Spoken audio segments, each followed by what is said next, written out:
So the question for me, now that I came to the point of realization that the New Testament was reliable, I said, okay, fine, but Jesus never claims to be God in that. And now I began to study with a little bit more depth.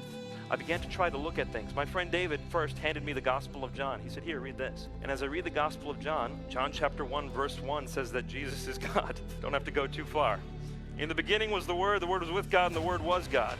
Well, what is the Word? You go down to verse 14. The Word became flesh and dwelt among us, and we beheld His glory. I'm looking at these sets of verses, and I'm trying to find a way around this, because again, from childhood, I've been told Jesus couldn't be God.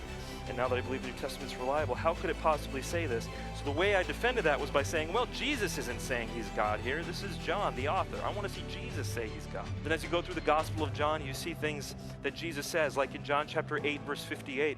Some Jews ask Him, they say, you're not even 50 years old, yet you claim to have seen Abraham. And Jesus' response is, Amen, Amen. Before Abraham was born, I am. Now, you know, when you're Muslim, you haven't heard the term I am before. You don't know what that means.